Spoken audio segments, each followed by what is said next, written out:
Okay, so good evening, everyone. In the last class, I have discussed about this Augustan age, okay, and the age of enlightenment. So, Augustan age as well as the age of enlightenment, these all falls under the broad category of neoclassical age. Okay, neoclassical age consists of Restoration age, Augustan age, and Enlightenment age. But the thing is that after, this Enlightenment age, we directly plunge into the Romantic age. But there is a, very short pre-Romantic kind of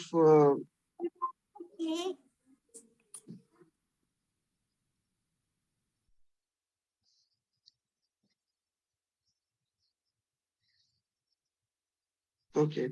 So there is a short phase called pre-Romantic age or the transition age. This is very important, especially for those who are preparing for UGC-NET, because you see this transition age question has been asked many a times from this small period.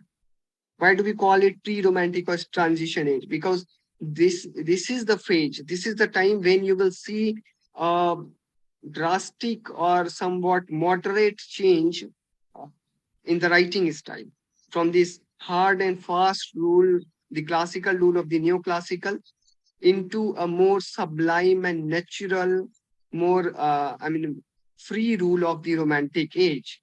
Okay. So the poems are more inclined toward this natural phenomena.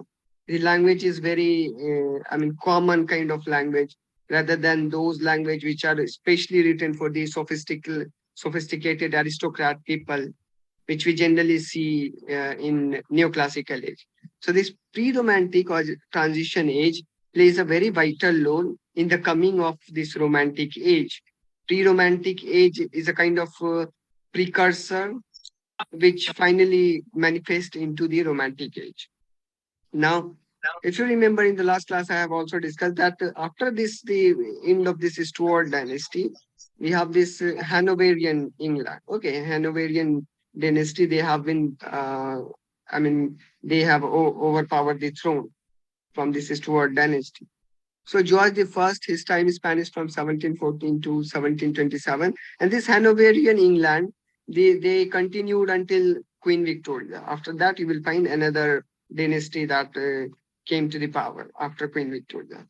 So they continued. So if you will look at this time span, you will see that this pre-romantic phase is roughly in between this 1720s, 1760 to almost 1790. Okay, so that was the, pre-romantic or the transition phase.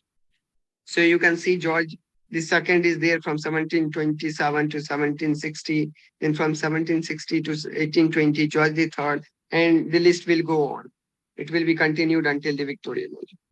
Now, the House of Hanover ruled over England for almost 2 centuries, as you have seen here, from 1740 to almost 1901, almost 2 centuries.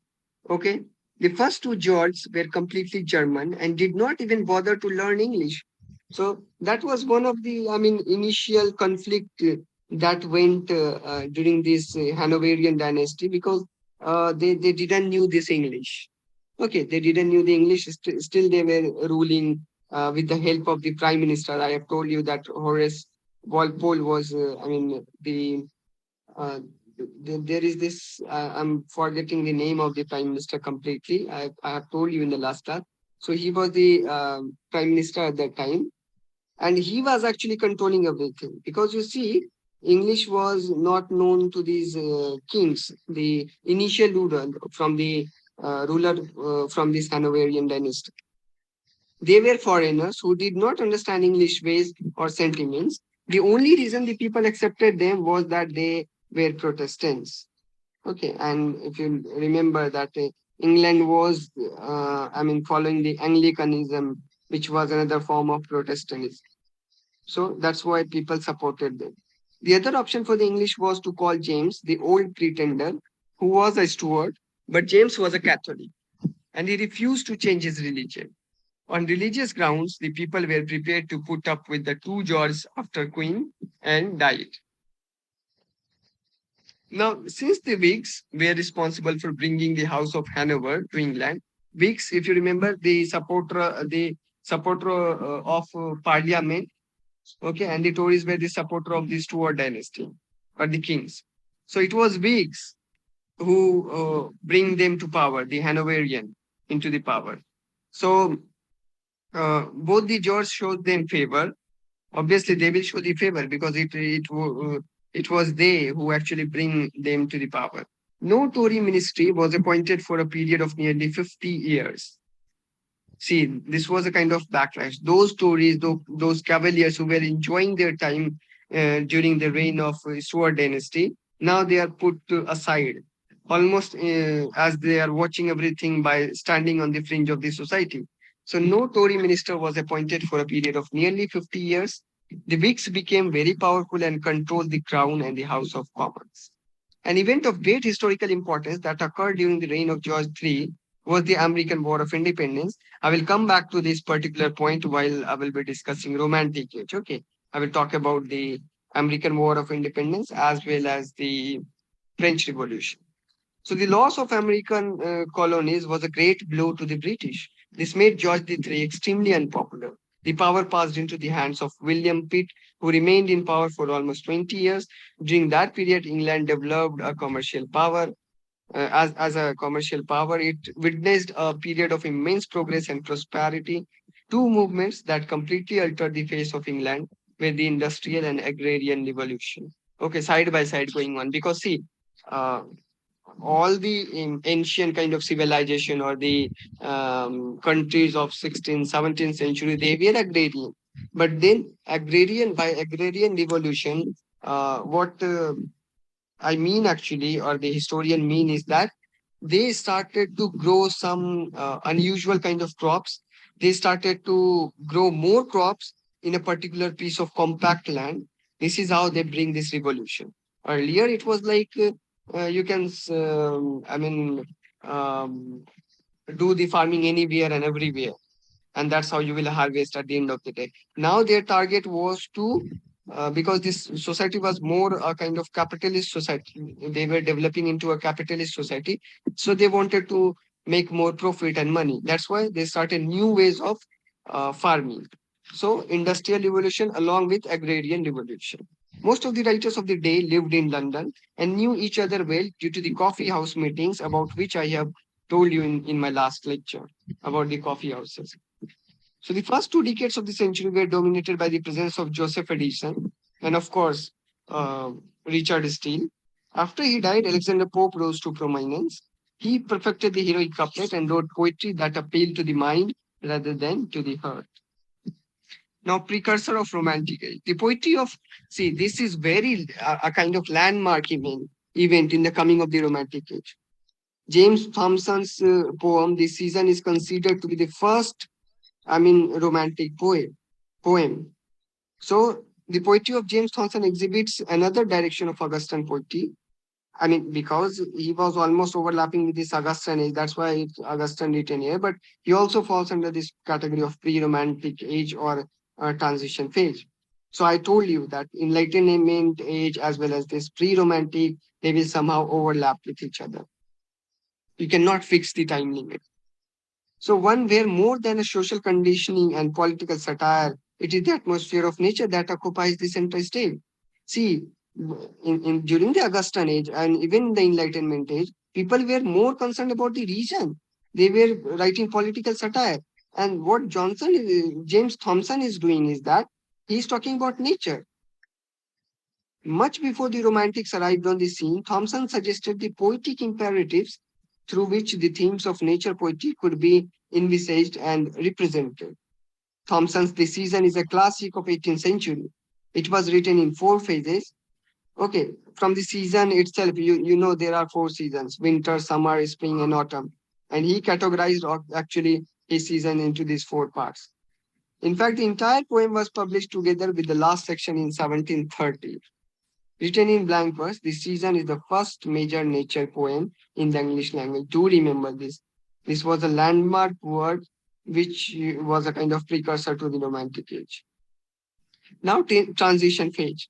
Transitional period is a phase where the process of changing from one condition or state to another happens. Therefore, this part is a transitional period to Romanticism. Okay, this phase actually led to the Romanticism when this landmark book, preface to the lyrical ballad, has been published by both Coleridge and Wordsworth. So it has tendencies of changing to Romanticism, which would bring new inspiration to every poet in Britain, especially Scotland, as the northern portion of the island has a great influence over the English literature. Okay, so this transition phase, during this transition phase, Scotland, the poet from the Scotland plays a very vital role. If you remember the works of poems of Robert Burns, he is also known as the national poet of Scotland. Among many poets in this period, there is a famous Scottish poet named Robert Burns. His poem To a Mouse, and apart from To a Mouse, he has also written this very beautiful poem, My Love is Like a Red, Red Rose. This particular poem has been written by Robert Burns. So his poem To a Mouse is so breathtaking because it is naturally created by him. It means creating a poem without external influences because it aimed to the nature whose wonderful beauty and every creature which lives. Now, the other poets of this transitional phase, William Collins. So, William Collins, he exercised pervasive influence on most of the Romantic poets. According to him, landscape evokes ideas and emotions. He loves nature at twilight. Now, Collins' important ode is Ode to Evening, very important word. Why it is important? Because it is the forerunner of Keats to Autumn.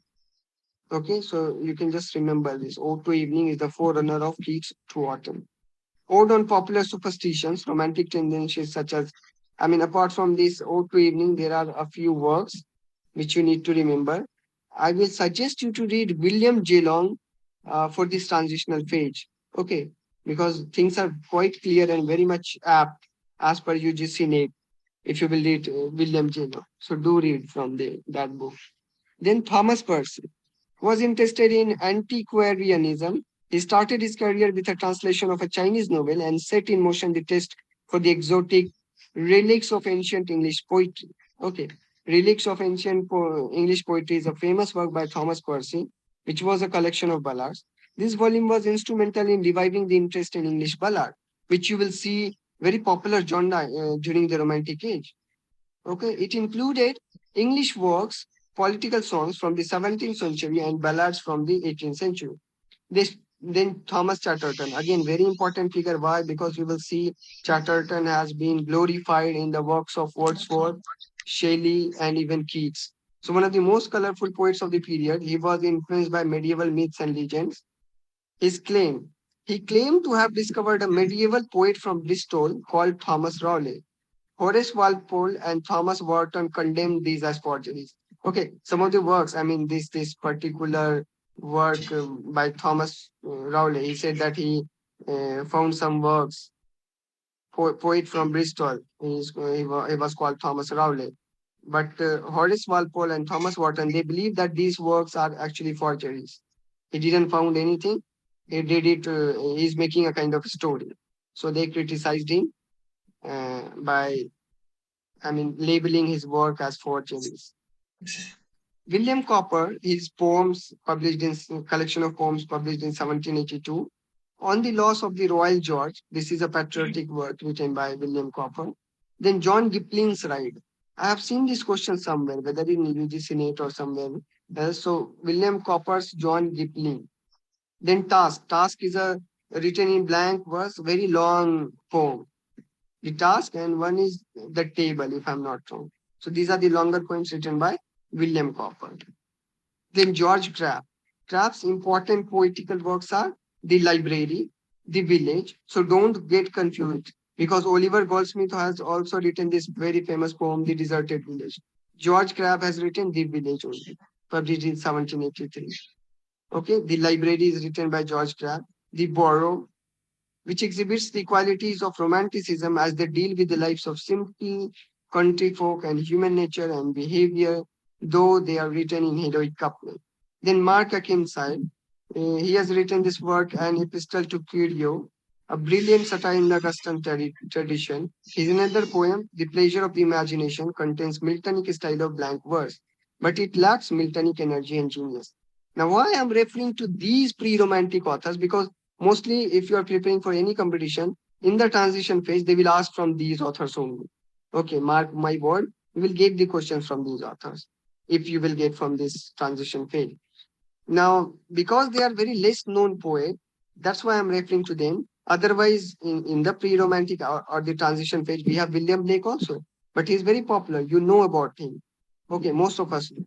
So I'm not referring to William Blake. I'm referring to these minor authors only, poets. Now, Daniel Defoe in The Rise of Novel. I've told you in the last class that the the important incidents or the political or historical incident behind this rise of Nobel was first of all the printing press. The rise of because of this rise of printing press, the uh, books and novels these are available at a very low cost. Okay, at a very cheap rate. Next thing is the rise of periodicals. Okay, because this Augustan age is also known as age of prose. So because of this rise of prose, and novel obviously is a form of prose, so written in a form of prose. So this prose actually leads to these, fictional works such as novel. Okay, and the coming up of our there are many public libraries which were opened at that time. That was another very critical incident in the rise of novel. Because of the circulating libraries, it became very easy to the people to go to the library and read the books which were available there. Now next thing is that women readers started to rise during this time. That also somehow contributed to the rise of novel. Because in the last class, or even before that, I have told you that women have more a leisure time. Okay, after doing their household work, they used to just pass their time in leisure. So they didn't have anything to do. So at that time, with this publication of novels and all, they started to read novels in their leisure time. Suppose they are done with their household work, they started to read novels. So these all things actually, these all factors contributed to the rise of the novel. It may be customary and even convenient to place the beginnings of the novel form in English within the frame of the early 18th century, but there were other experiments in fictionalized narratives, especially in the form of travelogues. Now, Daniel Defoe's Robinson Crusoe is there, which is considered by many, scholars as the first novel. But then we have works such as Gulliver's Travel, written by Swift, then Thomas Nash, The Unfortunate Traveler. So they are the kind of precursor to the rise of novel. Okay. Now, this point I have already pointed out just now, that the growth of female reader. Yeah. So, the growth of female leadership in the 17th century and new norms of social behavior significantly impacted the way literary taste was appreciated by the middle classes. While John Bunyan's Pilgrim Progress emerged from the milieu of Puritanism, it still relied on the kind of narrative enunciation that was not much different from the programs of fiction tried out by the 17th century writer. Although Pilgrim Progress is absolutely a work of, religious work, but again, it is a kind of fictional work because you cannot make someone a person who can just go to such a long journey and then he will reach to heaven. This is not possible in real world. So it was a fictional work, though it was a religious work also. When Bunyan wrote the Pilgrim Progress in a climate of Puritan faith, he wasn't exactly certain about its success. The invention of the traveling library, this is again the point that I have already mentioned, was one of those, and via trade, it was developed more than before. The social milieu and the social condition of the life of the middle class were very much affected by the rise of English novel. These people in the 18th century were acquiring their education. What they were acquiring was less exclusively classical in context than the education of the upper class. Women readers were considered as crucial factor in the providing readership. This point I have already mentioned. A better education for women was considered with a period of a greater leisure for women in the middle and upper ranks. So see, this leisure actually plays a very important role. in the increase of the women readership. The greater leisure for women left a time space which needed to be filled in. Men were also educated and had an intention to see beyond the narrow local interest and profession to an inspired motivation. Both men and women were receptive to literary forms, which would open to them recent and real worlds outside their own world. Printing was another crucial factor. A market economy was the third factor. Okay, market economy. Because what is the ultimate goal of writing any prose work, any periodical, any fiction? To earn money. Those writers who were writing, it's not that they are doing this out of just humanitarian ground. They want money. Okay, so this is business. So the sociology of the novel is based very much upon a market relationship between author and reader, mediated through publications. In contrast to earlier methods of financial publication or supporting authors such as patronage or subscription. So if you remember, there were at that time there were patrons, okay, or apprenticeship going on. So people were working under a great authors or great key holder of the positions. They used to work under them. So everyone is working under someone for money. It's not that they are doing just social service. Now, one of the important religious sect that rises during this time was Methodism. As a result of drinking and gambling, the poor often landed in the debtors' prison. Conditions in these prisons were terrible. Church going became irregular. Thousands of slum dwellers in the cities did not go to church at all and were ignorant heathens. This was the condition of English society when the Wesley brothers appeared on the scene. Okay, so deteriorating um, middle class actually, deteriorating condition of this morality in England actually gave rise to this Methodism started by the Wesley brothers. Methodism was a movement begun by a group of students at Oxford University in the 1720s. Their aim was to lead disciplined and methodical lives. Now, if you remember, in the Victorian age, you will find Oxford movement. Okay, so this Oxford was very much center of this religious movement. So do remember, Methodism first in 1720s, and then by the time it is 1850s, you will find the Oxford Revolution, Oxford movement. Their aim was to lead disciplined and methodical lives. They were very spiritual and practiced good habits. These activities earned them the name Methodists. The Wesley brothers, John Wesley and Charles Wesley, along with George Whitefield, all of whom were Methodists, began a missionary crusade in England and Wales. Okay, they wished to reach the vast mass of human beings who were neglected by the church and the state. The founders of the movement are not only preached all over the country themselves, but sent out preachers on similar missions. Both the Wesley brothers and Whitefield preached in open air to enormous congregations, sometimes numbering to 30,000 to 40,000. And this has a very wide influence on the Americans also. Okay, because in America, Puritanism was the major religion sect, religious sect, and they also formed some congregation where they used to meet for meeting purposes. Okay, so Methodism has some influence on Americans also. Most Methodists teach that Jesus Christ, the Son of God, died all of died for all of humanity, and that salvation is available for all. Now they are actually referring to very general notion as well as the idea of free will.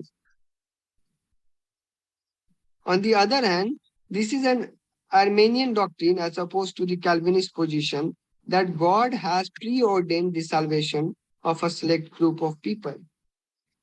Now, what Calvinists believe? That God has preordained. They believe in the theory of predestination. Okay, preordained the salvation of a select group of people. So people are selected.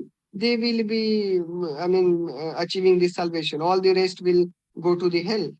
This is what Calvinists believe. But Methodists believe that that salvation is available for all. That depends upon your works, the deeds that you do in this life. Now, many humanitarian movements started to begin. See, from this corrupt time, corrupt age, or the people who were not going to church, they were very irregular, they were drinking, they were gambling. From that time, things started to change because of this Methodism. So the Methodist movement triggered off several humanitarian movements in the 18th century. A systematic attempt was made to help the people of the lower class. There were a great gulf between the rich and the poor. Inspired by the teaching of the Wesley brothers, many benevolent people came forward to help the downtrodden. Okay, and this finally led to the abolition of slave trade, to prison reform, to medical care for the people, and to the reform of the legal system. The grammar schools that were already there existed only for a few select clever boys of the lower classes.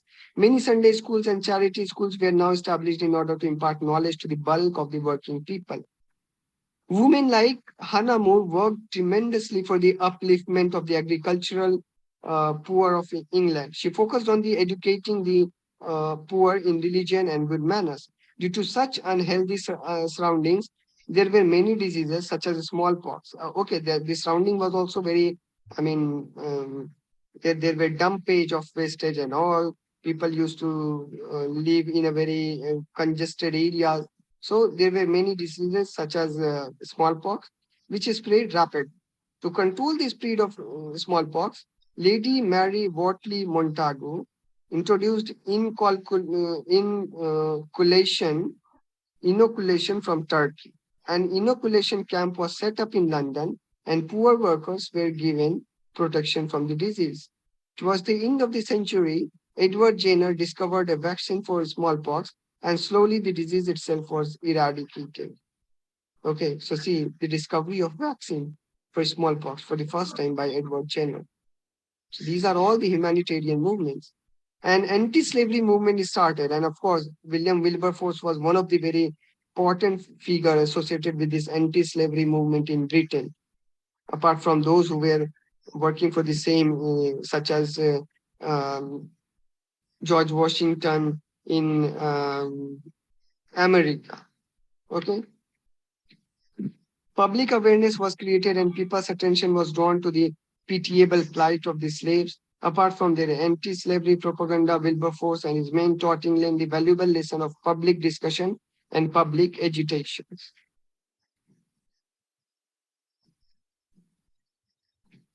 Sorry, I was telling about Abraham Lincoln. Yeah, he was the one who started this anti-slavery movement in America. Not Washington, but Abraham Lincoln. So that much uh, for today. I will begin in the next class the